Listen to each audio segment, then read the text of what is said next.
The cold wind blew through the streets of Vienna, Austria. It was a winter evening, and the sky was turning dark.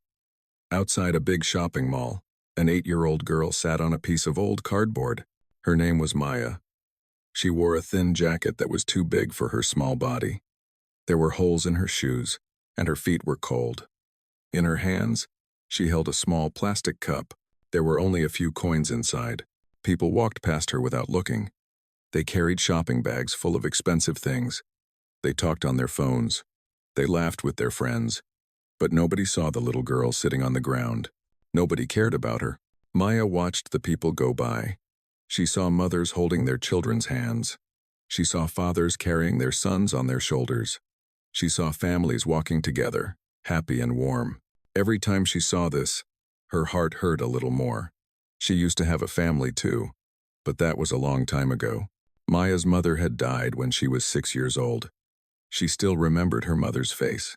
She remembered her soft hands and her gentle voice. Most of all, she remembered the music. Her mother used to play the piano. Every evening, she would sit at their old piano and play beautiful songs. Maya would sit next to her and listen for hours. Those were the happiest moments of her life. But then her mother got sick. They had no money for doctors. They had no money for medicine. Maya watched her mother get weaker and weaker. One cold morning, her mother did not wake up. Maya was only 6 years old, but she understood what had happened. Her mother was gone forever. After that, everything changed. Maya's father could not handle the pain. He started drinking alcohol every day. He stopped going to work. He stopped taking care of Maya. He would sit in the corner of their small room and drink until he fell asleep. Sometimes he would cry. Sometimes he would shout. Maya learned to stay quiet and stay out of his way. One night, Maya woke up and her father was gone. He had taken his bag and left. He did not say goodbye. He did not leave a note. He just disappeared. Maya waited for him to come back. She waited for 1 day, then 2 days, then a week. But he never returned. Her father had abandoned her. Now Maya lived with her grandmother in a tiny room in the poorest part of the city. Her grandmother was 73 years old. Her back was bent, and she walked slowly with a stick. She could not work anymore. She had very little money saved from her younger days. They used it to pay for their small room and to buy bread and soup. Every morning, Maya went out to beg for money. She hated it. She felt ashamed when people looked at her with disgust. She felt invisible when people ignored her. But she had no choice. Her grandmother needed medicine. They needed food. They needed to survive. The shopping mall was a good place to beg. Rich people came here to buy expensive clothes and jewelry. Sometimes they felt generous. Sometimes they threw a coin or two into her cup. It was never much, but it was something. Today was not a good day. Maya had been sitting outside for 4 hours, but she had only collected 3 euros. Her fingers were numb from the cold. Her stomach was empty. She had not eaten anything since yesterday's dinner, which was just a small piece of bread. She watched a woman walk out of the mall with her daughter. The little girl was about Maya's age. She wore a beautiful pink coat with fur around the hood. She had shiny shoes and clean white gloves.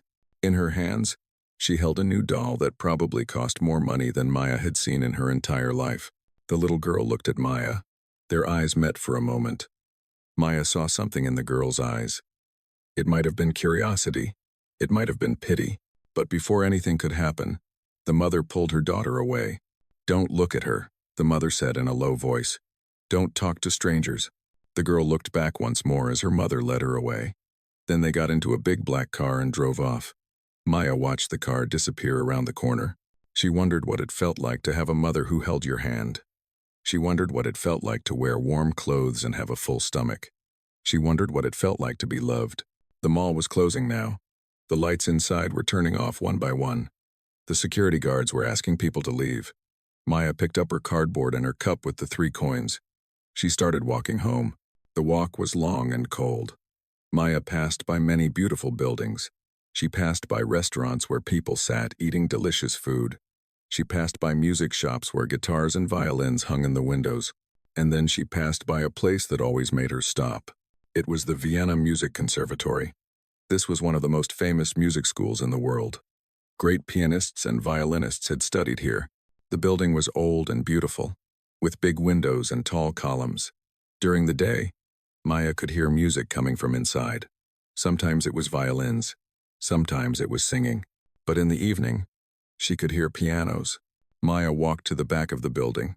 There was a small window there that was always open a little bit. She had discovered it 6 months ago. Every night, she came here and listened. She stood on her toes and pressed her ear close to the window.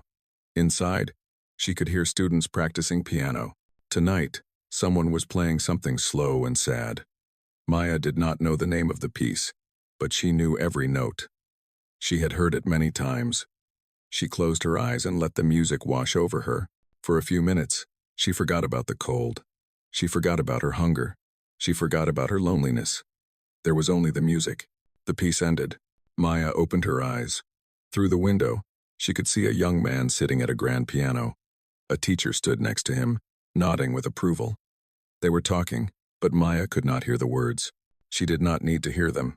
She just wanted to hear more music. She stayed by the window for 2 more hours. Her legs were tired. Her body was shivering, but she did not want to leave. This was the only place where she felt at peace. This was the only place where she felt close to her mother. Finally, the lights inside turned off. The students went home. Maya started walking again. Her grandmother would be worried. The shelter closed its doors at 10 o'clock, and she needed to be back before then. As she walked, Maya hummed the melody she had just heard. She moved her fingers in the air, pretending to play piano. She did not have a piano.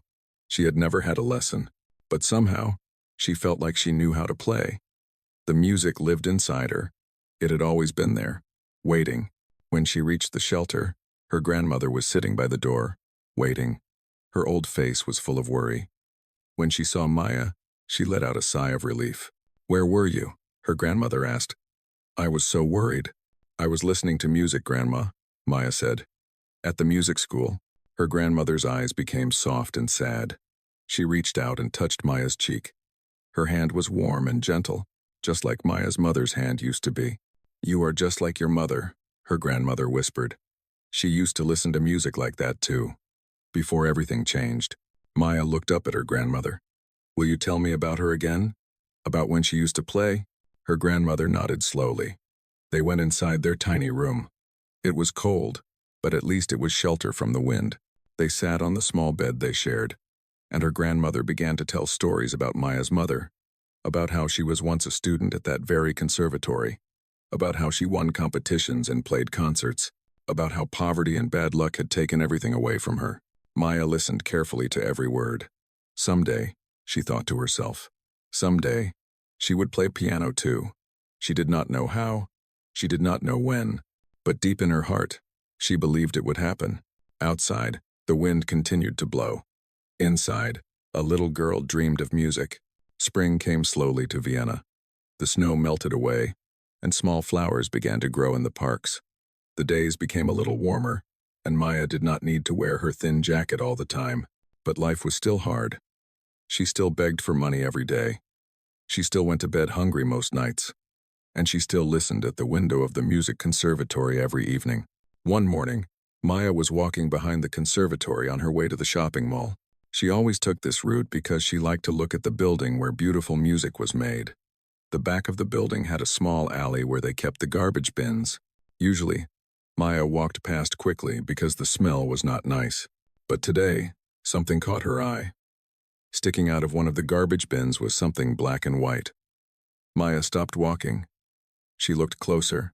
Her heart started beating fast. It was a keyboard, an electronic keyboard, like a small piano. Maya ran to the garbage bin. She climbed up and pulled the keyboard out. It was old and dirty. The black plastic was scratched, and some of the buttons were broken. She pressed a few keys, but no sound came out. The keyboard was probably broken. That was why someone had thrown it away. But Maya did not care. She held the keyboard in her arms like it was the most precious thing in the world. To her, it was. This was the closest she had ever come to having a real piano. She did not care that it was broken. She did not care that it was dirty. She just knew that she needed to keep it. The keyboard was heavy for a small girl like Maya. She had to put it down several times on her way home.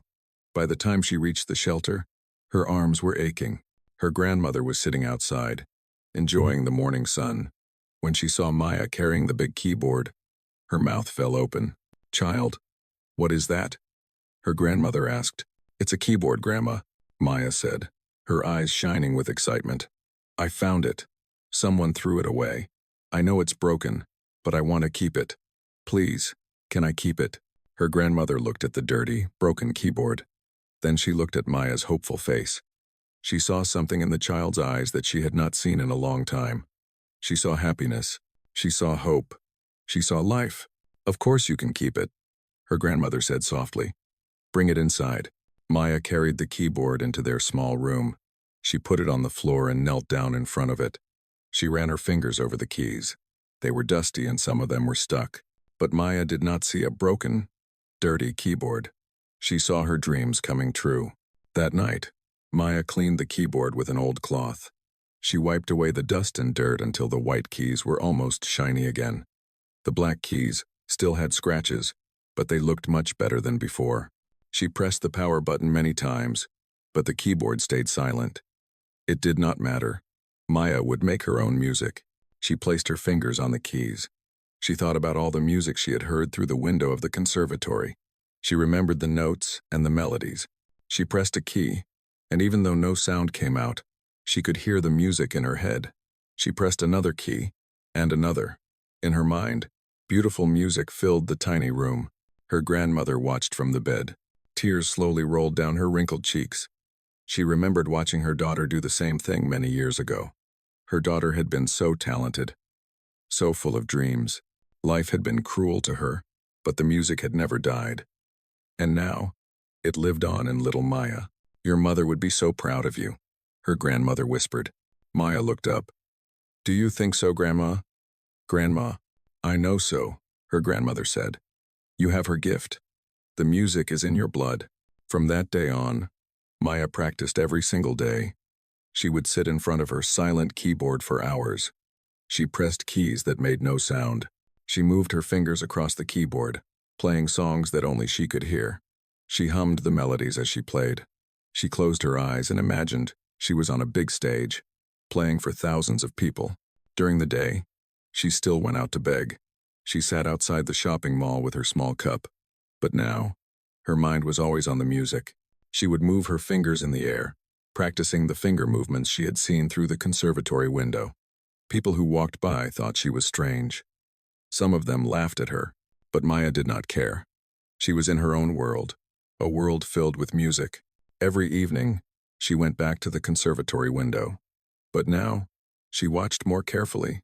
She paid attention to how the students moved their hands. She noticed how they sat up straight. She observed how their fingers curved over the keys. She was teaching herself to play piano by watching others. One night, she saw a student playing a very difficult piece. The student's fingers moved so fast, they were almost a blur. The music was powerful and emotional.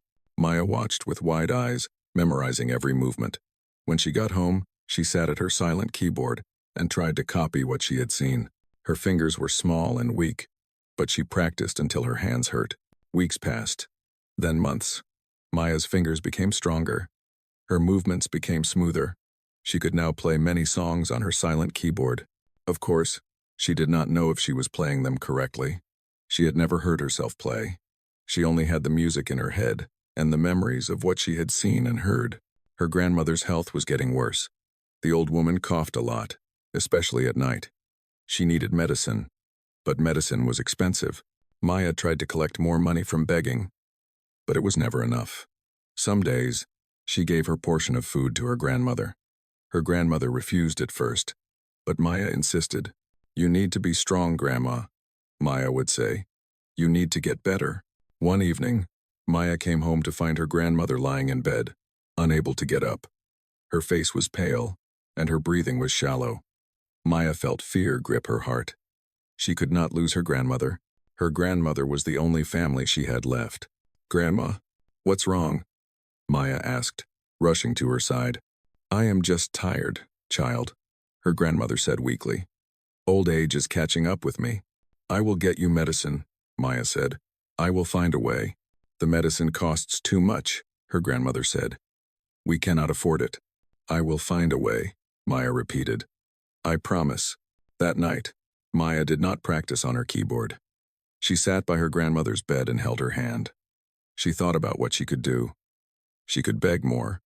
She could beg in different places, but she knew it would not be enough. She needed a lot of money, and she needed it fast. As she sat there, she looked at her silent keyboard in the corner of the room. An idea began to form in her mind. It was a crazy idea. It was a scary idea, but it was the only idea she had. She had heard that there was a piano in the train station, a real piano that anyone could play. She had never seen it, but she had heard people talk about it. What if she went there? What if she played? Maybe people would give her money. Maybe she could earn enough for her grandmother's medicine, but the thought terrified her. She had never played a real piano in her life. She had only practiced on her silent keyboard. She did not even know if she could really play. What if she sat down and no music came out? What if people laughed at her? What if they chased her away? Maya looked at her grandmother's sleeping face. The old woman looked so fragile, so weak. Maya made a decision. She would go to the train station. She would find that piano. She would try to play. She was scared, but her love for her grandmother was stronger than her fear. She leaned down and kissed her grandmother's forehead. "I will save you, Grandma," she whispered. "I promise I will save you." The next morning, Maya woke up early. She told her grandmother she was going out to beg, but instead of going to the shopping mall, she walked toward the train station. Her heart was pounding in her chest. Her hands were sweating. She did not know what she would find there. She did not know what would happen. All she knew was that she had to try. For her grandmother, for herself, for the dream that refused to die. She walked through the streets of Vienna, a small girl with big dreams. The train station was far away, but Maya did not mind. With every step, she felt more determined. She thought about her mother, who had once played on the greatest stages in Austria. She thought about all those nights listening at the conservatory window. She thought about all those hours practicing on her silent keyboard. Today, she would finally hear herself play. Today, she would finally know if the music inside her was real. The train station appeared in the distance. Maya took a deep breath and kept walking. Whatever happened next, her life would never be the same. The Vienna Central train station was the busiest place Maya had ever seen. Thousands of people rushed in every direction.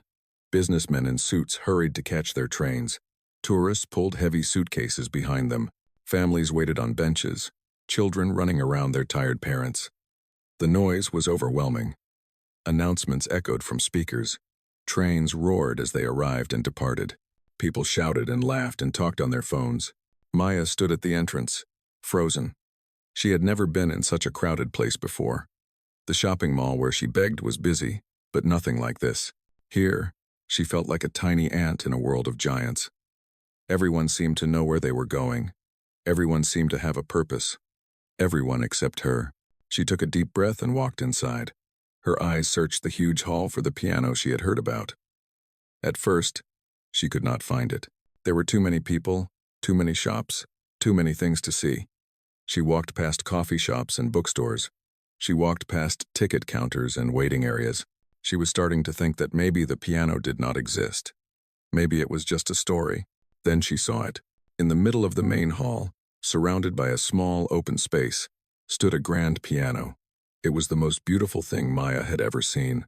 The piano was black and shiny, like a mirror. The lid was open, showing the golden strings inside. The keys were perfect white and black, not scratched or dirty like her keyboard at home. A small sign next to it said, "Play me," in several languages. Maya walked closer, her heart beating so hard she could feel it in her throat. She had never been this close to a real piano before. She had only seen them through windows and on television. But here was one, right in front of her, waiting to be played. A man was sitting at the piano, playing a simple song. He was wearing an expensive suit and had a big smile on his face. A woman stood next to him, filming with her phone. The man made a few mistakes, but he did not seem to care. He was just having fun. When he finished, a few people clapped politely. The man stood up, took a bow like he was a famous performer, and walked away laughing with the woman. Maya wanted to sit down and play. She wanted to touch those beautiful keys and hear real music come out, but her feet would not move. She looked down at herself. Her clothes were old and stained. Her shoes had holes in them. Her hair was messy because she had no brush. She looked at the clean, shiny piano. She did not belong here. Someone like her should not touch something so beautiful. She stepped back and found a bench nearby. She sat down and watched the piano from a distance. For the next hour, she watched different people come and play. A teenage boy played a pop song badly. A grandmother played an old waltz with shaking hands. A young woman played a classical piece that was quite good. Each time someone finished, there was a small moment when the piano sat empty. Each time, Maya thought about walking up to it. Each time, she could not make herself do it. The day passed slowly. Maya did not beg for money. She did not eat anything. She just sat and watched the piano. She was trying to find the courage to play, but the courage would not come. Every time she started to stand up, she saw the rich people around her. She saw their clean clothes and confident faces. She imagined them laughing at her if she tried to play. She imagined them calling security to chase her away. The fear was too strong. When evening came, Maya finally left the station. She had not played a single note. She felt ashamed of herself. She had promised to save her grandmother, but she could not even walk up to a piano. What kind of person was she? What kind of granddaughter was she? She walked home slowly, her head down. When she reached the shelter, her grandmother asked how the day went. Maya lied and said she had collected a little money. She could not tell her grandmother the truth. She could not tell her that she had wasted the whole day being afraid. That night, Maya could not sleep. She lay on the bed next to her grandmother, staring at the ceiling. She thought about the piano in the station. She thought about how beautiful it was. She thought about how badly she wanted to play it. But she also thought about all the reasons why she could not. Who was she to play such a beautiful piano? She was nobody. She was a homeless girl who begged for coins. She had never had a piano lesson in her life. She had only practiced on a broken keyboard that made no sound. What if she sat down to play and nothing came out? What if she had been fooling herself all this time? What if the music in her head was just a dream? And in reality, she had no talent at all. The next morning, Maya went back to the train station. She told herself she would play today. She would not be a coward anymore. But when she got there and saw the piano, the same fear came back. She sat on the same bench and watched other people play. She could not move. This happened for 5 days in a row. Every morning, Maya walked to the train station with determination.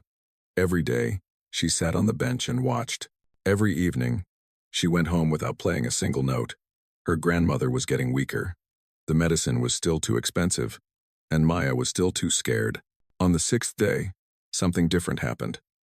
Maya was sitting on her usual bench when she saw a little girl walk up to the piano. The girl was about 6 years old, younger than Maya. She was wearing a pretty dress and had ribbons in her hair. Her mother stood nearby, watching proudly. The little girl sat at the piano. Her feet did not even reach the floor. She started to play a simple children's song. She made many mistakes. She played the wrong notes several times, but she was smiling the whole time. She did not care about the mistakes. She was just happy to be playing. When she finished, her mother clapped and cheered. "That was wonderful, sweetheart," the mother said. A few other people clapped too. The little girl looked so proud of herself. Maya watched this with tears in her eyes. The little girl was not afraid. The little girl did not worry about what other people thought. The little girl just played because she loved music. Why couldn't Maya be like that? Why did she let fear control her? She wiped her tears and stood up. She started walking toward the piano. Her legs were shaking, but she kept walking. She was going to do it. She was finally going to play. But before she could reach the piano, a man in a suit sat down. He started playing a jazzy tune, showing off for his friends. Maya stopped walking. She stood there, frozen, as more people gathered around to listen. By the time the man finished, Maya had lost her courage again. She turned around and walked back to her bench. She sat down heavily, feeling defeated. Why was this so hard? Why couldn't she just walk up and play like everyone else? Was she really so different from other people? An old man was sitting on the bench next to her. He had white hair and kind eyes. He had been watching Maya for a while. "You want to play that piano?" the old man said. It was not a question. Maya looked at him, surprised. "How do you know?" "I have been watching you," the old man said. You come here every day. You sit here and watch, but you never play. Why? Maya did not know what to say. She looked down at her dirty clothes and her broken shoes. Look at me, she said quietly. People like me don't play pianos like that. The old man was silent for a moment. Then he said, Do you know the history of that piano? It was put here so that everyone could play. Rich people, poor people, young people, old people. It does not belong to anyone. It belongs to everyone. But I don't know how to play properly, Maya said. I never had lessons. I only practiced on a broken keyboard that makes no sound. The old man smiled. The greatest musicians in history were not great because of lessons. They were great because they had music in their souls. Do you have music in your soul? Maya thought about all those nights listening at the conservatory window. She thought about all those hours practicing on her silent keyboard. She thought about how music made her feel alive. Yes, she whispered. I do. Then what are you waiting for?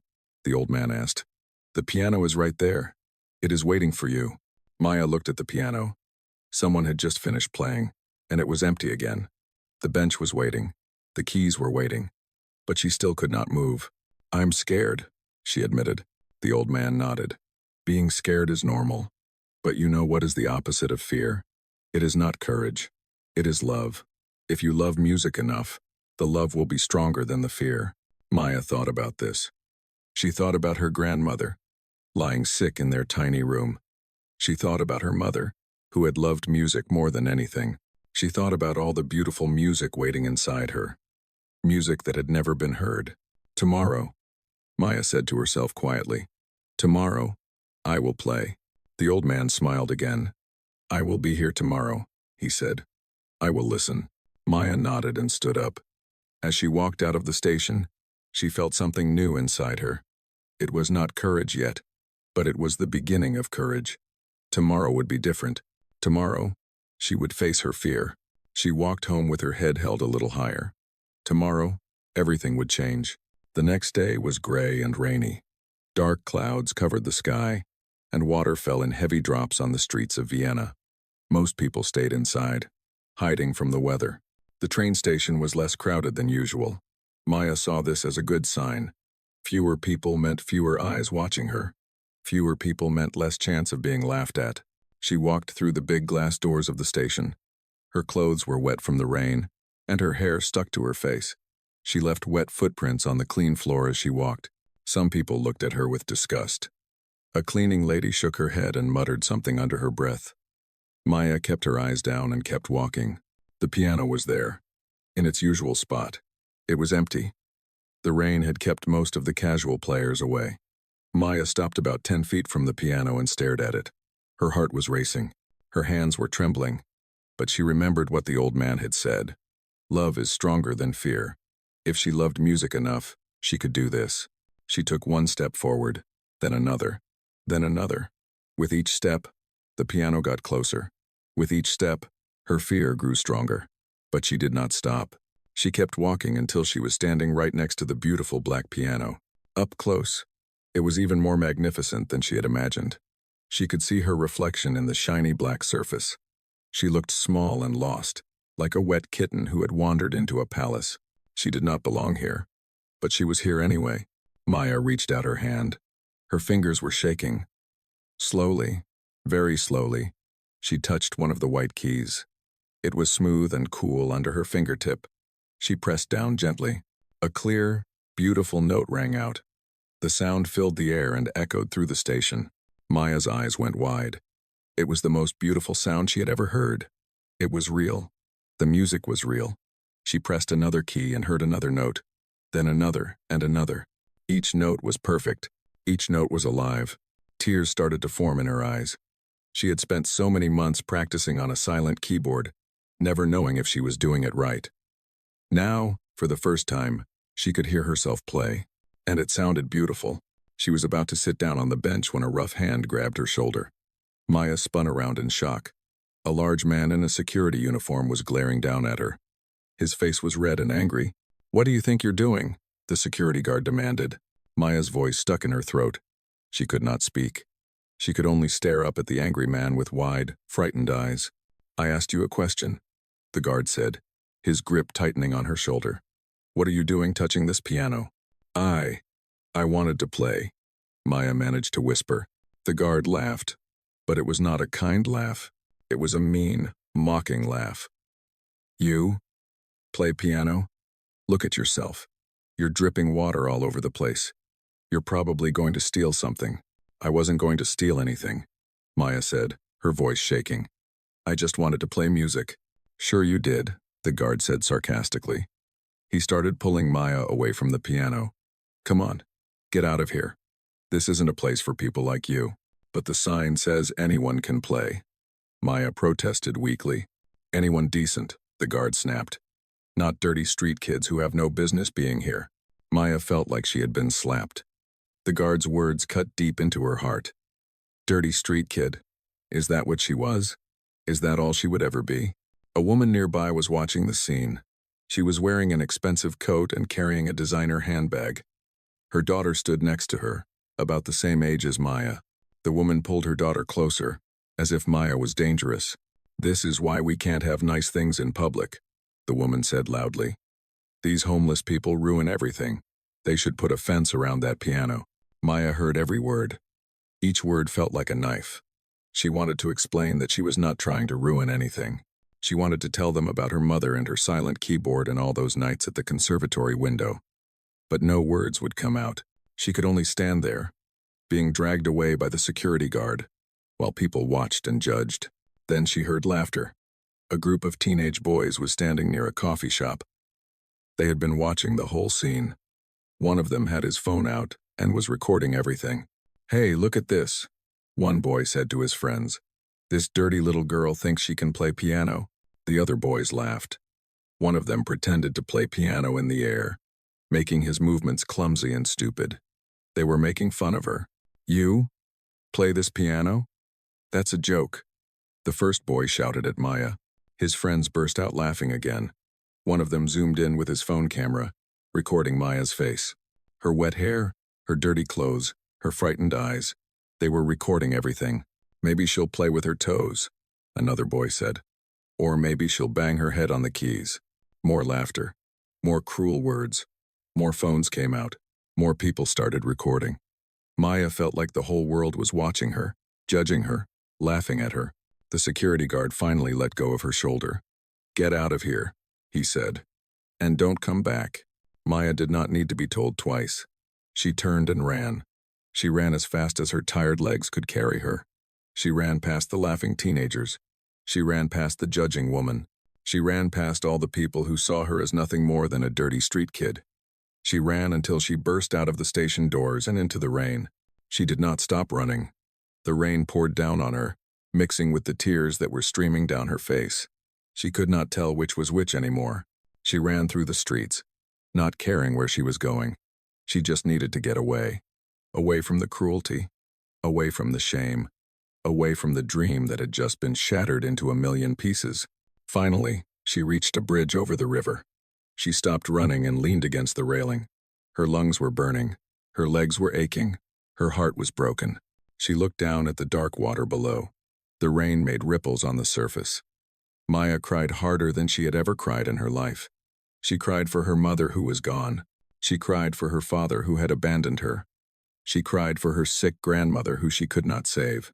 And she cried for herself, a little girl who had dared to dream, only to have that dream crushed by cruel strangers. Why? She screamed into the rain. Why does everyone hate me? What did I do wrong? There was no answer.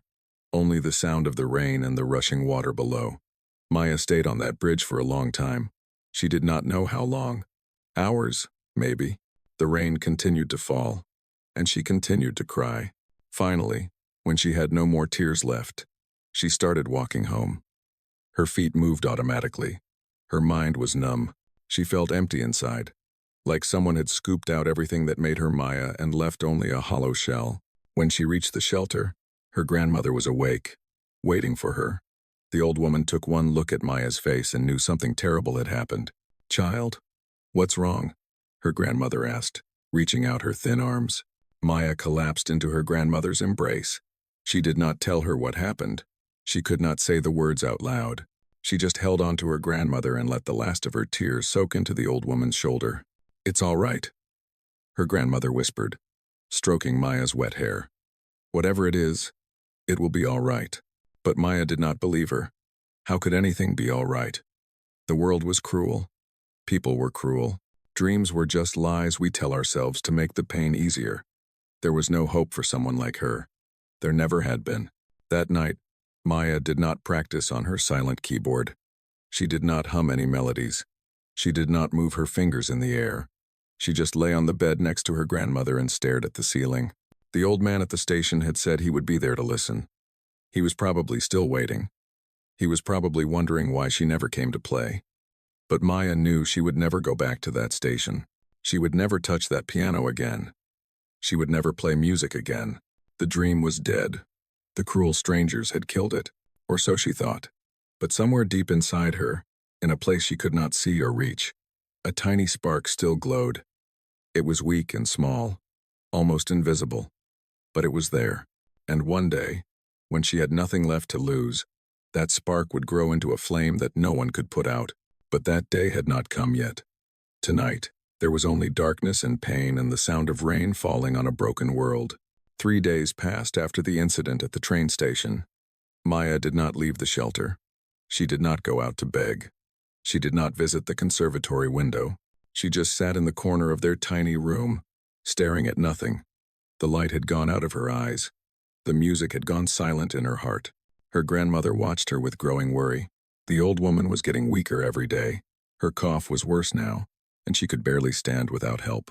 But she was more worried about Maya than about herself. "Child, you need to eat something," her grandmother would say. Maya would shake her head. "I'm not hungry, Grandma. You need to go outside, get some fresh air." "I don't want to go outside.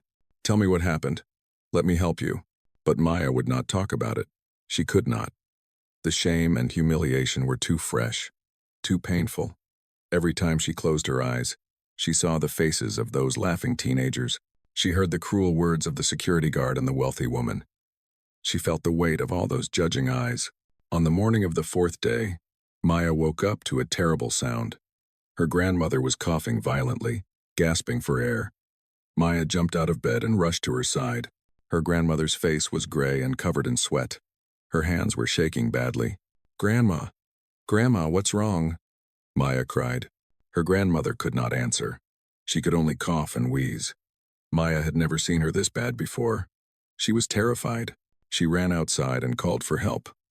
One of the workers at the shelter came and looked at her grandmother. His face became very serious. "She needs medicine," he said. "Strong medicine. If she doesn't get it soon." He did not finish the sentence. He did not need to. Maya understood. Her grandmother was dying. Without medicine, she would not survive. "How much does the medicine cost?" Maya asked, her voice desperate. The worker looked at her sadly. "More than you can collect in a month of begging, child. I'm sorry." Maya felt the world spinning around her. This could not be happening. She could not lose her grandmother. Her grandmother was all she had left in this world. If her grandmother died, Maya would be completely alone. She went back inside and knelt by her grandmother's bed. The old woman's breathing was shallow and weak. Her eyes were half closed, but she managed a small smile when she saw Maya. "Don't be sad, child," her grandmother whispered. "I have lived a long life. It is enough." "No," Maya said, tears streaming down her face. "No, it's not enough. You can't leave me. Please, Grandma, don't leave me." Her grandmother reached out and touched Maya's cheek with a trembling hand. "You are strong, Maya. Stronger than you know. You have your mother's strength and her gift. Promise me, you will not give up on your music. Promise me." Maya could not speak. How could she promise something like that? The music was dead inside her. Those people at the train station had killed it. She would never play again. But looking at her grandmother's tired eyes, she could not say no. "I promise, Grandma," she whispered. Her grandmother smiled peacefully and closed her eyes. Her breathing became more even. She was sleeping now, but Maya knew it was only temporary. Without medicine, her grandmother would not wake up one of these days. Time was running out. Maya stood up slowly. She looked at her grandmother's peaceful face. She looked at their tiny room with its bare walls and cold floor. She looked at her silent keyboard sitting in the corner, covered in dust because she had not touched it in days. Something shifted inside her. She thought about what those people had said at the train station. Dirty street kid. People like you. Don't come back. They had judged her without knowing anything about her. They had laughed at her without hearing her play. They had taken away her dream without giving her a chance. But what had she done about it? Nothing. She had run away. She had hidden in this room. She had given up. She had let them win. Maya looked at her grandmother again. This old woman had never given up. Even when her daughter died. Even when her son-in-law abandoned them. Even when life took everything away. She had never given up. She had kept fighting. She had kept living. She had kept loving. And what about Maya's mother? She had been a brilliant pianist with a promising future. Life had been unfair to her. Poverty had stolen her dream. But had she stopped loving music? No. Even in the hardest times, she had played for Maya every night. She had shared her gift with her daughter. She had kept the music alive. Now it was Maya's turn. What would she do? Would she let cruel strangers decide her future? Would she let their laughter and their words destroy her? Would she let her grandmother die while she sat in a corner feeling sorry for herself? No. Something ignited inside Maya. It was not anger exactly, though anger was part of it. It was not courage exactly, though courage was part of it too. It was something deeper, something stronger. It was the fire of someone who has nothing left to lose. She walked over to her silent keyboard and wiped the dust off with her hand. She placed her fingers on the keys. She closed her eyes and played. No sound came out, but in her mind, she heard every note perfectly. The music was still there. It had been there all along, waiting for her to remember. "I'm going back," she said out loud. She turned to look at her sleeping grandmother. "I'm going back to the train station, Grandma. I'm going to play that piano. I don't care what they say. I don't care if they laugh. I don't care if they chase me away. I'm going to play, and nothing is going to stop me." Maya walked to the door. She paused and looked back one more time. "Wait for me, Grandma," she said softly. "I'm going to save you. I promise." Then she stepped out into the world. The walk to the train station felt different this time. Before, Maya had walked with fear and hope mixed together. Now, she walked with nothing but determination. She did not care anymore about what people thought. She did not care about their opinions or their judgments. She had lost everything that mattered except her grandmother and her music. Those were the only things worth fighting for. When she reached the station, she pushed through the big glass doors without hesitation. The station was busy today. The rain had stopped, and people were everywhere. Maya barely noticed them. Her eyes were fixed on one thing only, the piano. It was there, waiting for her, just like before. And standing near it were the same teenage boys who had laughed at her 3 days ago. They were leaning against a wall, looking at their phones and joking with each other. Maya's steps did not slow down. She walked straight toward the piano. One of the boys looked up and saw her coming. His eyes went wide with surprise. "Hey, look who's back," he said to his friends. "The dirty piano girl." The other boys looked up and started laughing. "No way. Did she actually come back? Is she stupid or something?" More phones came out. They started recording. Maya heard them, but she did not care. She kept walking. The security guard from before was standing nearby. He saw Maya and moved to block her path. "You again? I told you not to come back here." Maya looked him straight in the eyes. She had been scared of him before. She was not scared anymore. "The sign says anyone can play," she said, her voice steady. "Anyone. That includes me." The guard was surprised by her boldness. He hesitated for a moment. In that moment, Maya walked around him and headed straight for the piano. "Hey, stop!" the guard shouted, but Maya did not stop. She reached the piano and sat down on the bench. Her small hands rested on the beautiful keys. She took a deep breath. The teenage boys were laughing louder now. "She's actually going to try. This is going to be hilarious. Get this on video. This is going to go viral." More people stopped to watch. The security guard was moving toward her, ready to drag her away again. The wealthy woman from before was there too, shaking her head with disapproval. Maya closed her eyes. She thought about her mother, playing beautiful music every evening. She thought about her grandmother, lying sick and alone, waiting for her. She thought about all those nights at the conservatory window and all those hours on her silent keyboard. She thought about every moment of hunger and loneliness and shame she had ever felt. Then she stopped thinking. She stopped caring about the laughing boys and their phones. She stopped caring about the angry guard moving toward her. She stopped caring about the judging eyes all around her. She stopped caring about everything except the music that lived inside her. Maya placed her fingers on the keys, and she began to play. The first notes of Chopin's Ballade, number 1 in G minor, filled the train station. It was one of the most difficult pieces in all of classical music. Professional pianists practiced for years to master it. Yet here was an 8-year-old street girl, playing it from memory, playing it with all her heart and soul. The laughter died instantly. The security guard stopped walking. The wealthy woman's mouth fell open. The teenage boys slowly lowered their phones, too shocked to keep recording. Everyone in the station stopped what they were doing. They stopped walking, stopped talking, stopped thinking about their trains and their schedules and their important business. They just stood there, frozen, listening to the most beautiful music they had ever heard. Maya did not see any of this. Her eyes were closed. She was not in the train station anymore. She was somewhere else, somewhere made of pure music. She was with her mother and her grandmother and everyone she had ever loved. She was home. Tears streamed down her face as she played. They were not tears of sadness. They were tears of release. Every night of listening at windows, every hour of silent practice, every cruel word and every moment of shame was pouring out of her through the music. She was not just playing piano. She was telling her story. The story of a little girl who refused to give up. The music built to its powerful climax, then slowly became soft and gentle, like a prayer. When the final notes faded away, there was complete silence in the station. Then someone started clapping, then another person, and another, and another. Within seconds, the entire station erupted in applause. People were cheering, crying, shouting with amazement. Some of them were standing on benches to get a better look at the small girl who had just performed a miracle. Maya finally opened her eyes. She saw hundreds of people clapping for her.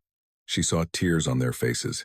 She saw something she had never seen before in the eyes of strangers. Respect. One of the teenage boys walked up to her slowly. His phone was still in his hand. He looked stunned, like someone had just turned his whole world upside down. "I'm sorry," he said quietly.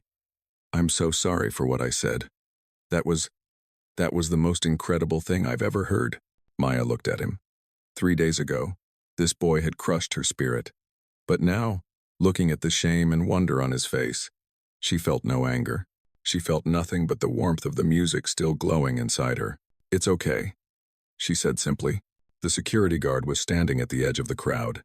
He looked confused and embarrassed. He did not come any closer. People started crowding around Maya. They wanted to talk to her, to shake her hand, to know her story. Coins and bills were raining down around the piano, more money than Maya had ever seen in her life. But Maya did not stay to count it. She gathered up as much as she could carry, pushed through the crowd with polite, "Excuse me," and ran out of the station. She had somewhere to be. She had medicine to buy. She had a grandmother to save. As she ran through the streets of Vienna, clutching the money to her chest, Maya realized something had changed forever. She was no longer the invisible street girl that people walked past without seeing. She was no longer the dirty child who did not deserve to touch nice things. She was Maya. She was a pianist, and the whole world had just heard her play.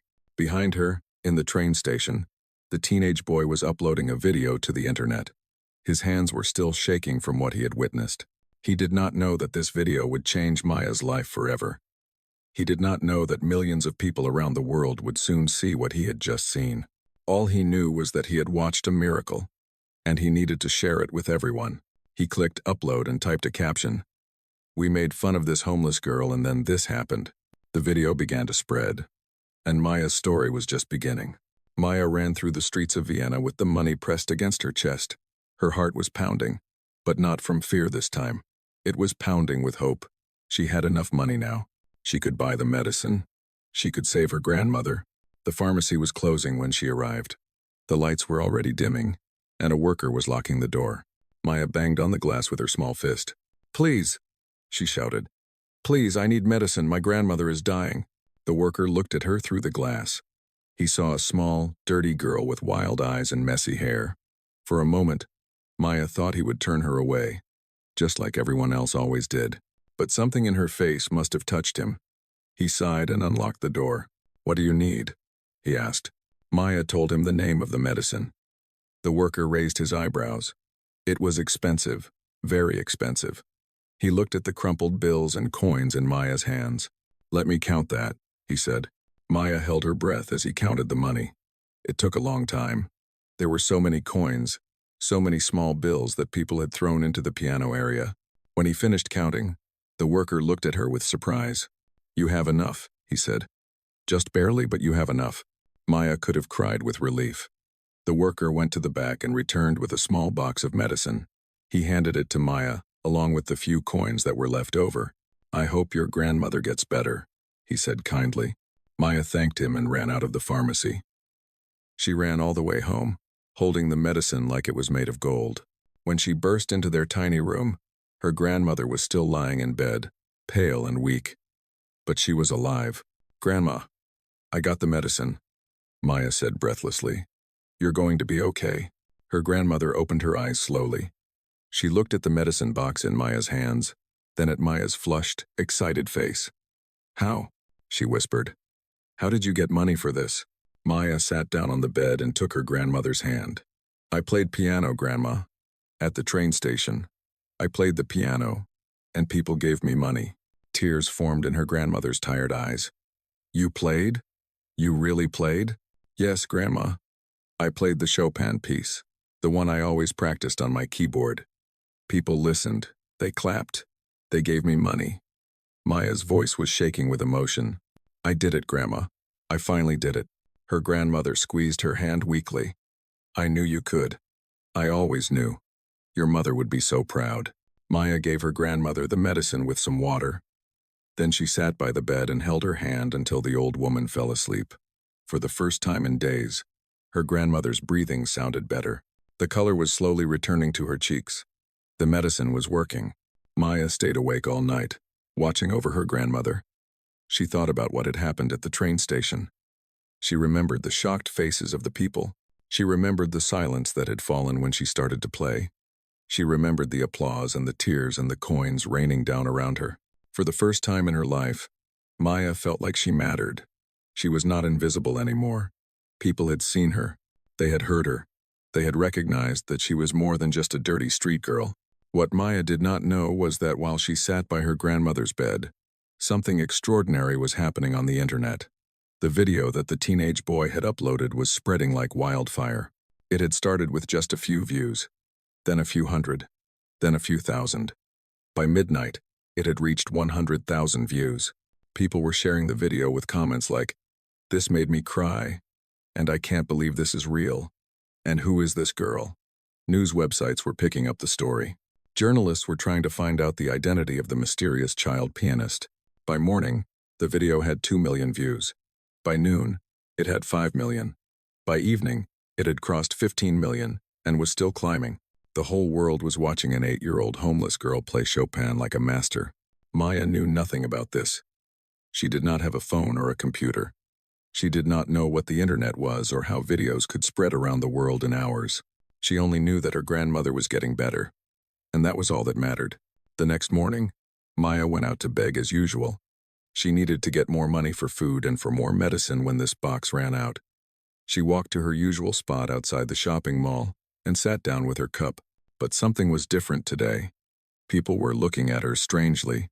They were whispering and pointing. Some of them were taking out their phones and taking pictures of her. Maya did not understand what was happening. A young woman walked up to her. She had kind eyes and a warm smile. "Excuse me," she said. "Are you the girl from the video? The one who played piano at the train station?" Maya was confused. "What video?" The woman's eyes went wide. "You don't know? You're famous. Your video has been seen by millions of people." Maya did not understand what the woman was saying. Millions of people? That seemed impossible. She had only played for the people in the train station. How could millions of people have seen her? The woman showed Maya her phone. On the screen was a video. Maya saw herself sitting at the piano in the train station. She saw herself close her eyes and start to play. She heard the beautiful music filling the station. She saw the shocked faces of the crowd. "This is you, right?" the woman asked. Maya nodded slowly, still not fully understanding. This video has been shared all over the world, the woman explained. Everyone is talking about you. They're calling you the homeless Mozart. They want to know who you are and how you learned to play like that. Maya stared at the phone screen. The video had a number next to it that said 15 million. 15 million people had watched her play. 15 million people had heard her music. It was impossible to imagine that more people were gathering around now. They had recognized Maya from the video. They were taking pictures and videos. Some of them were crying. One old man took off his hat and bowed to her like she was a queen. "Can I have your autograph?" a little boy asked, holding out a piece of paper. Maya did not know what to do. This was all too much. She was just a homeless girl who wanted to save her grandmother. She never expected any of this. A woman in a business suit pushed through the crowd. She was talking urgently into her phone. "Yes, I found her. She's right here, outside the shopping mall on Kaiser Street. Send a camera crew immediately." More people were coming now. The crowd was getting bigger. Maya started to feel scared. She was not used to so much attention. She had spent her whole life being invisible. And now suddenly everyone was looking at her. She stood up and started backing away. "I have to go," she said. "My grandmother is sick. I have to go home." "Wait," someone shouted. "We want to help you." But Maya was already running. She ran through the streets, her heart pounding. She did not stop until she reached the shelter. She burst through the door and fell onto the bed next to her grandmother. "Grandma," she gasped. "Something strange is happening. People know who I am. They saw me play piano. They have videos on their phones." Her grandmother listened as Maya explained what had happened. The old woman's eyes grew wider and wider. When Maya finished, her grandmother was silent for a long moment. "The world has finally seen what I always knew," her grandmother said softly. "They have seen your gift. They have seen the music in your soul. But what does it mean, Grandma? What happens now?" Her grandmother smiled and stroked Maya's hair. "I don't know, child. But I know that your life is about to change. The world has been looking for you, even if it didn't know it. And now it has found you." Outside the shelter, the sounds of the city continued as always. Cars honked. People talked. Life went on.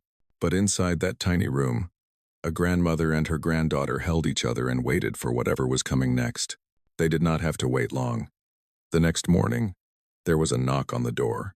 And when Maya opened it, she found herself face to face with a future she had never dared to imagine.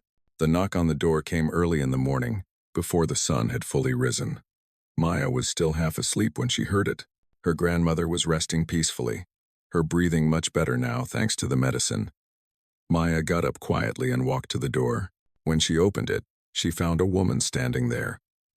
The woman was tall and elegant, wearing a gray coat and carrying a leather bag. Behind her stood a man with a camera and another man with a microphone.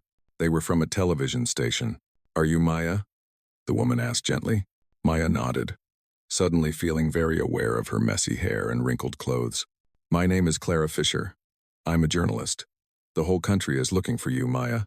May I come in and talk to you?" Maya looked back at her grandmother, who was now awake and watching from the bed. Her grandmother gave a small nod. Maya stepped aside and let the visitors in. The tiny room looked even smaller with 4 extra people in it.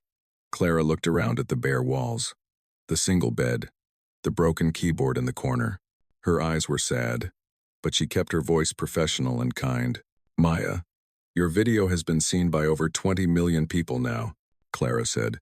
"It's on every news channel in Europe. People from all over the world are asking the same question. Who is this girl?" Maya did not know what to say. 20 million people.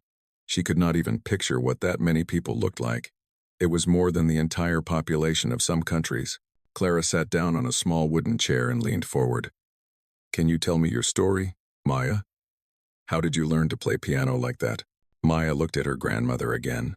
The old woman nodded encouragingly. So Maya began to talk. She told Clara about her mother, who had been a pianist at the Vienna Conservatory before poverty took everything away. She told her about the nights she spent listening at the conservatory window, memorizing the sounds and the movements. She told her about finding the broken keyboard in the garbage and practicing for hours on keys that made no sound. She told her about her father leaving, about her grandmother getting sick, about the cruel people at the train station who had laughed at her. Clara listened to every word. The cameraman recorded everything. When Maya finished, Clara had tears in her eyes. You taught yourself to play one of the most difficult pieces in classical music by listening through windows and practicing on a broken keyboard? Clara asked, her voice full of disbelief. I just wanted to play like my mother, Maya said simply. I wanted to hear the music. Clara shook her head slowly.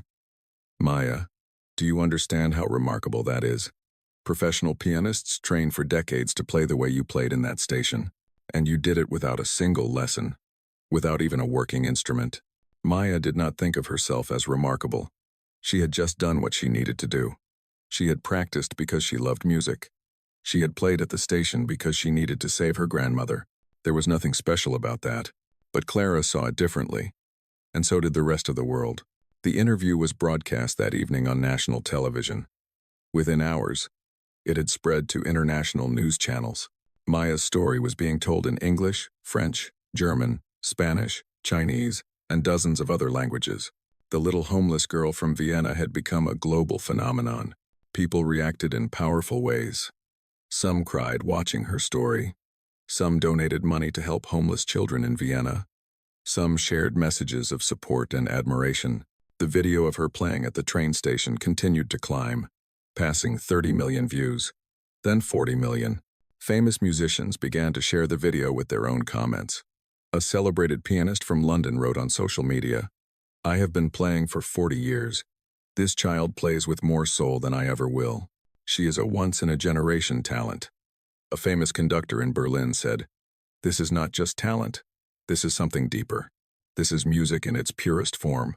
Music schools around the world reached out, offering Maya scholarships and opportunities. Concert halls offered to host her performances. Record companies wanted to sign her. Everyone wanted a piece of the girl they were calling the homeless Mozart. But not everyone's reaction was positive. The teenage boys who had mocked Maya at the train station were now facing a storm of anger from the internet. People found their social media accounts and flooded them with furious messages. How could you laugh at this angel? People wrote. You should be ashamed of yourselves. The security guard who had grabbed Maya and thrown her out was also identified. His employer received thousands of complaints. The man eventually resigned from his job, unable to face the public shame. The wealthy woman who had said, this is why we can't have nice things in public, was also found. Her name and photo were shared online. People called her heartless and cruel. She had to close her social media accounts and stop going to public places to avoid being recognized. Maya knew nothing about any of this. She did not have access to the internet. She did not watch television. She only knew that more and more people were coming to the shelter, wanting to see her, wanting to help her. Donations started pouring in. People sent money from all over the world. They sent letters and cards and gifts. A charity organization set up a fund in Maya's name to help homeless children learn music. Within a week, the fund had collected over 100,000 euros. Maya's grandmother was overwhelmed by all the attention. She had lived a quiet life of hardship, never expecting anything like this. Now suddenly there were cameras and reporters and important people wanting to meet her granddaughter. What do we do, Grandma? Maya asked one night, after a particularly busy day of visitors. Her grandmother held her hand and thought carefully before answering. We stay true to who we are, she said. All of this attention, all of this fame, it means nothing if we lose ourselves. You are still Maya. You are still the girl who loves music. Never forget that. Maya nodded. She understood what her grandmother meant. The fame and the attention were scary and confusing, but the music was still the same. When she closed her eyes and played her silent keyboard, she was still just a girl who loved to make beautiful sounds. 1 week after the video went viral, a letter arrived at the shelter. It was addressed to Maya, and it was from the Vienna Music Conservatory, the same conservatory where Maya had listened through the window for so many nights. The same conservatory where her mother had once studied. Maya's hands were shaking as she opened the letter. Her grandmother sat beside her, watching anxiously. The letter was short and formal. It said that the directors of the conservatory had seen Maya's video and had been deeply moved. They wanted to offer her a full scholarship to study at their school. They would pay for everything: tuition, books, instruments, even housing for her and her grandmother. All they asked was that Maya come and play for them in person. Maya read the letter 3 times to make sure she understood correctly. Then she looked at her grandmother with wide eyes. They want me to study there, Grandma. At the conservatory, where Mother studied, her grandmother's eyes filled with tears. "Oh, my child, your mother is smiling down from heaven right now. I know she is." Maya held the letter to her chest. It was happening. Everything she had ever dreamed of was finally happening. She would learn to play properly. She would have a real piano. She would walk through the same halls where her mother had once walked. But even as joy filled her heart, Maya felt a small twinge of fear. This was all moving so fast. Just 2 weeks ago, she had been invisible. A nobody, a dirty street girl that people walked past without seeing. Now the whole world knew her name. The conservatory wanted her. Famous musicians were praising her. Her life was changing so quickly, she could barely keep up. "What if I'm not good enough, Grandma?" she whispered. "What if they're all wrong about me? What if I disappoint everyone?" Her grandmother took Maya's face in her thin, wrinkled hands. "Listen to me, child. You have nothing to prove to anyone. You have already proven everything by surviving, by keeping the music alive in your heart, by playing at that station when everyone told you that you didn't belong. Whatever happens next, you have already succeeded. Do you understand?" Maya nodded slowly. Her grandmother was right. She had already done the hardest part. She had faced her fears. She had played when everyone laughed. She had won. Whatever came next was just the beginning of a new chapter. And Maya was ready to write it. 2 days after receiving the letter from the conservatory, Maya heard another knock on the door. She had become used to visitors by now. Journalists came every day. Charity workers brought food and clothes. Kind strangers dropped off gifts and letters of support. Maya had learned to greet them politely and answer their questions patiently.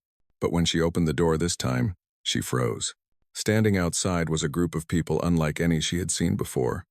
In the front was a woman in an elegant blue dress. She introduced herself as Dr. Helena Schwartz, the director of the Vienna Music Conservatory. Behind her stood a man with silver hair and a warm smile. And behind him was someone Maya recognized instantly. She had seen his face on posters outside concert halls. She had heard his recordings playing through the conservatory window late at night. He was one of the most famous pianists in the world. His name was Alexander Petrov, and he had flown all the way from New York City just to meet her. Maya's legs felt weak. She stood in the doorway, unable to move or speak. This could not be real. This had to be a dream. "Maya," Dr. Schwartz said kindly, "may we come in? We have traveled a long way to see you." Maya stepped aside silently. The small room felt impossibly crowded now. Her grandmother sat up in bed, her eyes wide with disbelief. She recognized Alexander Petrov, too. Everyone who loved classical music knew his name. Dr. Schwartz looked around the tiny room and saw the broken keyboard in the corner. She walked over to it and touched the dusty keys gently. "Is this what you practiced on?" she asked. Maya nodded. "It doesn't make any sound, but I could hear the music in my head." Dr. Schwartz turned to Alexander Petrov. The famous pianist was staring at Maya with an expression she could not read. His eyes were intense, searching, as if he was trying to see inside her soul. "I watched your video on the airplane," Alexander Petrov said. His voice was deep and accented. He was Russian, but he spoke German well. "I watched it 7 times. I could not believe what I was seeing and hearing. An untrained child, playing Chopin's first ballade with such feeling, such understanding. I had to come see for myself." He walked toward Maya and knelt down so that his eyes were level with hers. "Little one, where does the music come from? How do you know how to play?" Maya thought about the question carefully. "I don't know," she said honestly. "It's just inside me. When I listen to music, I can see it in my mind. I can feel it in my body. And when I put my hands on the keys, it comes out." Alexander Petrov nodded slowly. "Yes," he murmured. "Yes, that is exactly right. That is how the greatest musicians experience music. They don't just play it. They become it." He stood up and turned to Dr. Schwartz. "This child is not merely talented," he said. "She is extraordinary. I have performed on the greatest stages in the world for 35 years. I have met thousands of musicians. I can count on one hand the number of people I have encountered with this kind of natural gift." Dr. Schwartz nodded. "That is why we are here. The conservatory wants to offer Maya not just a scholarship, but a complete new life. A new apartment for her and her grandmother. the best teachers, access to the finest instruments, everything she needs to develop her talent. Maya's grandmother spoke up for the first time. Her voice was weak but clear. "You would do all this for my granddaughter? Why?" Alexander Petrov looked at the old woman with respect. "Because gifts like Maya's are rare and precious. They come along perhaps once in a generation. The world needs her music. It would be a crime to let such talent go to waste." He turned back to Maya. "But before any of this happens, I need to hear you play. Not on a video. In person. Will you play for me, Maya?" Maya's heart started racing. Play for Alexander Petrov? One of the greatest pianists alive? The thought terrified her. What if she made mistakes? What if she disappointed him? What if the video had been a fluke, and she couldn't do it again? But then she remembered what her grandmother had said. She had already proven everything she needed to prove. She had faced her fears once. She could face them again. "I will play," she said. "But I don't have a real piano." Alexander Petrov smiled. "I thought you might say that." He gestured to the man with silver hair, who Maya now realized was his assistant. The assistant left the room and came back carrying a small electronic keyboard. Unlike Maya's broken one, this keyboard was new and shiny, and definitely worked. "This is a gift for you," Alexander Petrov said. "Consider it a small token from one musician to another." Maya took the keyboard with trembling hands. It was beautiful. It was perfect. It was hers. They set up the keyboard on the small table in the corner. Maya sat down in front of it. The room was completely silent. Everyone was watching her. Her grandmother, Dr. Schwartz, the assistant, and Alexander Petrov, the legend. Standing right behind her, Maya closed her eyes. She placed her fingers on the keys. For a moment, she felt the old fear trying to creep back in. The voice in her head that said she was not good enough, that she did not belong, that she was just a dirty street girl pretending to be something she was not. But then she thought about her mother. She thought about all those evenings of beautiful music. She thought about her mother's hands on the piano keys, creating magic out of thin air. Her mother had passed that magic to her. It was in her blood, in her bones, in her soul. Maya began to play. She did not play the Chopin Ballade this time. Instead, she played something her mother used to play for her every night before bed. It was a simple piece, a nocturne by Chopin, slow and gentle and full of longing. Maya had never heard herself play it before. She had only practiced it on her silent keyboard, hoping she was getting it right. The first notes filled the small room, and Maya knew instantly that she was getting it right. The keyboard sang under her fingers. The melody floated through the air like a prayer. Maya poured all her love for her mother into the music. She poured all her gratitude for her grandmother. She poured all her hope for the future. When she finished, she opened her eyes. Alexander Petrov was crying. The great pianist, who had performed for kings and presidents, who had won every award in the classical music world, who had heard the greatest musicians of his generation, was standing in a tiny room in a homeless shelter with tears running down his face. "Extraordinary," he whispered. "Absolutely extraordinary." Dr. Schwartz was also wiping her eyes. "I have been running the conservatory for 20 years, she said, her voice thick with emotion. "I have never seen anything like this." Maya's grandmother was sobbing quietly on the bed. "She plays just like her mother," she said. "Just like my daughter. Oh, my heart." Alexander Petrov knelt down in front of Maya again. He took her small hands in his large, weathered ones. "Listen to me, little one. What you have cannot be taught. It can only be developed, shaped, refined. The conservatory will give you technique. They will teach you theory and history and all the technical aspects of music. But the soul, the heart, the thing that makes music truly alive, that you already have, that you were born with." He squeezed her hands gently. "I am an old man now. I have spent my whole life searching for someone to carry on the tradition, someone who understands music the way I do, the way the masters did. I believe I have found that person in you, Maya. If you will allow me, I would like to be your mentor. I would like to help you become the great pianist you are meant to be."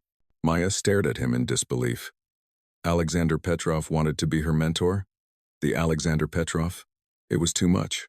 It was impossible. Things like this did not happen to girls like her. But they were happening. Right here, right now, in this tiny room. Yes, Maya said, her voice barely above a whisper. I would like that very much. Alexander Petrov smiled broadly. Then it is settled. Dr. Schwartz, let us begin the arrangements immediately. This child has waited long enough. It is time for her to take her rightful place in the world of music. Dr. Schwartz nodded and started making phone calls. The assistant began taking notes. Alexander Petrov sat down next to Maya and started talking to her about music, about technique, about the journey ahead. Maya listened to everything he said, but part of her mind was elsewhere. She was thinking about all the people who had told her she did not belong. The security guard, the wealthy woman, the laughing teenagers. They had looked at her dirty clothes and messy hair and decided she was worthless. They had been wrong. They had all been wrong. Maya looked at her grandmother, who was smiling through her tears. She looked at the new keyboard that was now hers. She looked at the famous people who had come from across the world just to meet her. The girl who had nothing now had everything. And this was only the beginning. 3 months had passed since that day in the shelter. Maya's life had transformed completely. She and her grandmother now lived in a beautiful apartment near the conservatory. It had 2 bedrooms, a kitchen with a full refrigerator, and a living room with large windows that let in warm sunlight. Best of all, in the corner of the living room stood a real piano. Not an electronic keyboard, but an actual upright piano with wooden keys and strings inside that vibrated when Maya played. Every morning, Maya woke up and had to remind herself that this was real. She was not dreaming. She had clean clothes to wear. She had food to eat. She had a warm bed to sleep in. Her grandmother had the best doctors and all the medicine she needed. The old woman was healthier now than she had been in years. Maya attended classes at the conservatory every day. At first, she had been nervous. She was younger than all the other students. She had never had formal training. She did not know how to read music properly. She was afraid the other students would look down on her, just like the people at the train station had. But she was wrong. The other students treated her with respect, even admiration. They had all seen her video. They knew her story. Many of them came up to her on the first day just to shake her hand and tell her how much her playing had moved them. One girl, a violinist named Sophie, became Maya's first real friend. Sophie was kind and patient, helping Maya with things she did not understand. The teachers at the conservatory were amazed by Maya. They had never seen anyone learn so quickly. Within weeks, she had mastered music theory that took most students months to understand. Her ear was perfect. She could hear a piece of music once and play it back almost exactly. Alexander Petrov, who visited every month to work with her personally, said she was absorbing knowledge like a sponge absorbing water. You have been training your whole life without knowing it, he told her. All those nights at the window, all those hours on your silent keyboard, your brain was learning, growing, preparing. Now we just need to let it all come out. Maya practiced for hours every day, not because anyone told her to, but because she loved it. The piano had become her best friend, her voice, her way of expressing everything she felt inside. When she was happy, she played bright, joyful pieces. When she was sad, she played slow, melancholy nocturnes.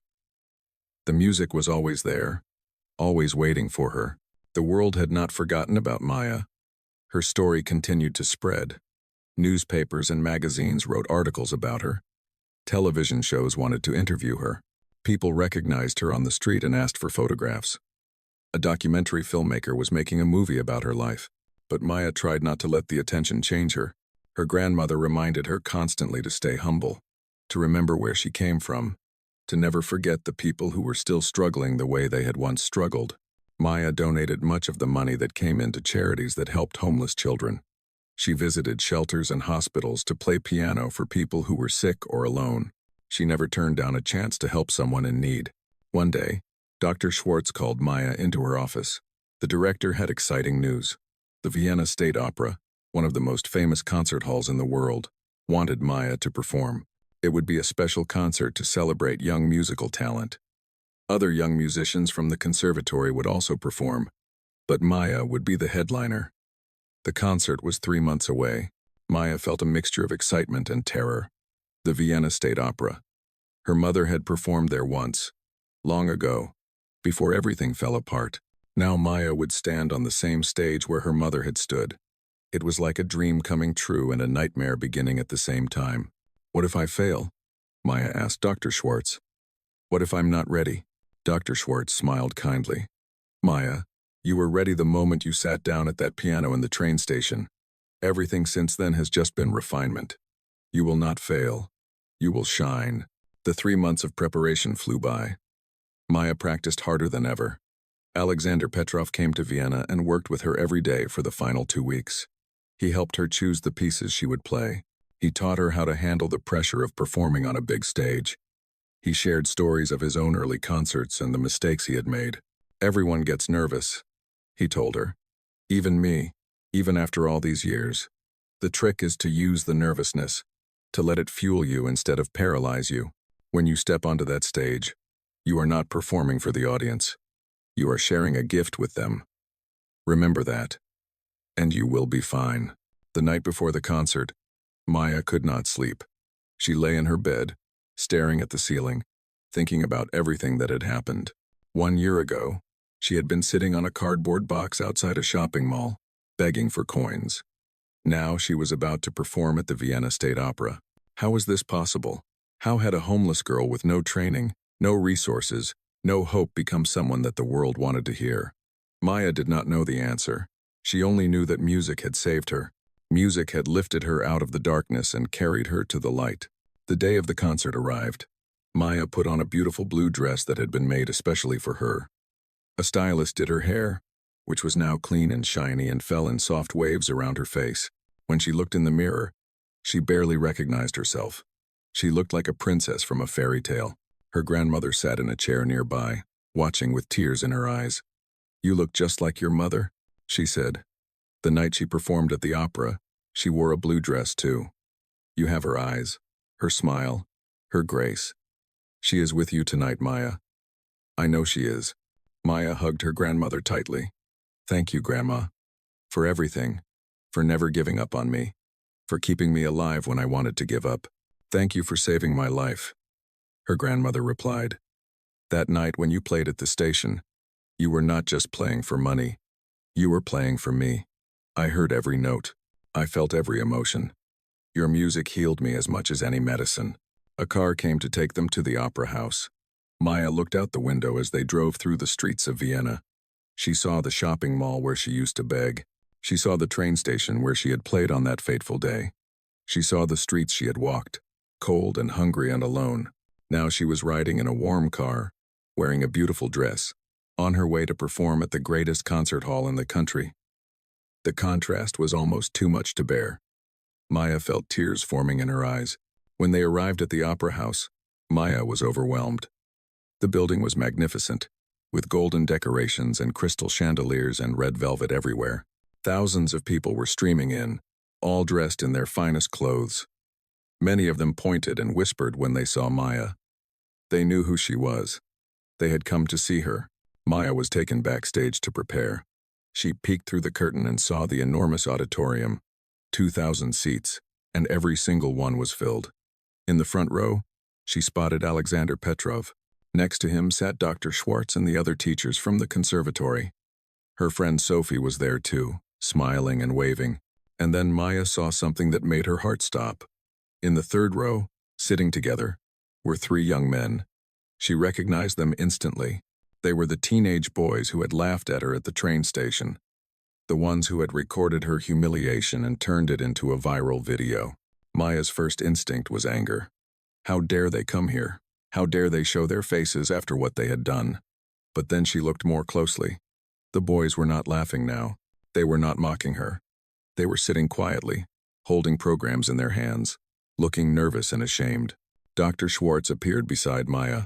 I see you've noticed our special guests, she said. They contacted the conservatory a few weeks ago. They wanted to apologize to you in person. They bought tickets to the concert. They said they needed to see you succeed, to witness what they almost destroyed. Maya was silent for a moment. She thought about all the pain those boys had caused her. She remembered running from the station in tears, feeling worthless and broken. She remembered lying in the shelter, wanting to give up, believing her dream was dead. But she also remembered something her grandmother had told her. Forgiveness is not about the other person. It is about freeing yourself. Holding on to anger only hurts you, not them. I'm glad they came, Maya said finally. They need to see this, and I need to show them. The security guard who had grabbed her that day was not in the audience. Maya had heard that he had resigned from his job in shame. She felt sorry for him in a way. He had made a terrible mistake, and now he had to live with it. She hoped he had learned something. She hoped he would never treat another person the way he had treated her. The stage manager came to find Maya. 5 minutes, he said. Are you ready? Maya took a deep breath. She thought about her mother, about her grandmother, about Alexander Petrov and Sophie and everyone who had believed in her. She thought about the girl she used to be and the woman she was becoming. Yes, she said. I'm ready. She walked toward the stage entrance. The lights in the auditorium dimmed. A hush fell over the crowd. The announcer's voice echoed through the hall. Ladies and gentlemen, please welcome to the stage a young artist who has captured the hearts of millions around the world. She came from nothing, but she carries within her something priceless. A gift that cannot be taught, only shared. Please give a warm welcome to Ms. Maya Hoffman. The curtain rose, the spotlight blazed, and Maya stepped out onto the stage of the Vienna State Opera, ready to show the world what a homeless street girl could become. The stage was vast, bigger than anything Maya had ever seen. The spotlight was blinding, a circle of white light that followed her as she walked toward the grand piano waiting at center stage. 2,000 people watched in silence. Maya could feel their eyes on her, their anticipation, their curiosity. The piano was a Steinway, the finest instrument in the world. It gleamed black under the lights, its lid raised to reveal the golden strings inside. It looked exactly like the piano in the train station, but bigger, more magnificent. Maya ran her fingers along the smooth wood as she approached. This was no longer a public piano that anyone could play. This was her piano. For this night, for this moment, she sat down on the bench. Her feet reached the pedals now, something that had been impossible just a year ago. She had grown, not just in height, but in every way. The girl who had been too afraid to touch a piano in public was gone. In her place was someone stronger, someone braver, someone who knew exactly who she was. Maya adjusted the bench slightly. She placed her hands in her lap. She looked out at the audience, though she could not see their faces because of the bright lights. Somewhere out there was her grandmother, probably crying already. Somewhere out there was Alexander Petrov, who had flown in from New York just for this night. Somewhere out there were the boys who had mocked her, now sitting in shame. Maya thought about what she wanted to say with her music tonight. She thought about her journey, from the cardboard box outside the shopping mall to this glittering stage. She thought about every person who had ever told her she was worthless. Every cold night, every empty stomach, every tear she had cried. She also thought about the people who had loved her. Her mother, who had given her the gift of music before leaving this world too soon. Her grandmother, who had kept her alive when she had nothing. The old man in the train station, who had told her that love is stronger than fear. Alexander Petrov, who had seen her potential and helped it bloom. All of these people, all of these experiences, had made her who she was. She would play for all of them tonight. Maya closed her eyes. She took 3 deep breaths, just as Alexander Petrov had taught her. She let the world fade away until there was nothing but the piano and the music waiting inside her. Then she began to play. She had chosen to start with the same piece she had played in the train station, Chopin's Ballade, No. 1, in G minor. It was fitting. That piece had changed her life. It had introduced her to the world. Now she would show the world how much she had grown since that day. The first notes were soft and questioning, like someone waking from a dream. The melody floated through the concert hall, reaching every corner, touching every heart. Maya played with her eyes closed, her fingers moving across the keys with perfect precision. She did not need to see. She knew this piece better than she knew her own heartbeat. The music built slowly, growing more complex, more passionate. Maya leaned into the piano, her body swaying with the rhythm. Her fingers danced over the keys, drawing out sounds that seemed impossible for a child to create. The audience sat frozen, barely breathing, afraid to break the spell. As she played, Maya felt something strange happening. It was as if she was no longer alone on the stage. She could feel other hands moving with hers, guiding her, supporting her. She could smell a familiar perfume, the one her mother used to wear. She could hear a gentle voice whispering in her ear. "That's it, my darling." Just like that. Maya did not open her eyes. She knew that if she looked, the feeling would disappear. So she kept playing, letting her mother's spirit move through her, letting the music connect them across the boundary between life and death. The piece reached its climax, a thundering cascade of notes that filled the hall with sound. Then it softened, becoming gentle and melancholic, like a lullaby sung to a sleeping child. The final notes hung in the air for a moment, pure and perfect, before fading into silence. Maya lifted her hands from the keys. She opened her eyes. For a long moment, there was absolute silence in the concert hall. No one moved, no one spoke, no one even seemed to breathe. Then, from somewhere in the darkness, a single person started clapping. It was followed by another, and another, and another. Within seconds, the entire concert hall had erupted in applause. People were standing up from their seats. They were cheering, shouting, crying. The sound was deafening, a wave of emotion crashing over Maya. She stood up from the piano and bowed, just as Alexander Petrov had taught her. The applause continued, growing even louder.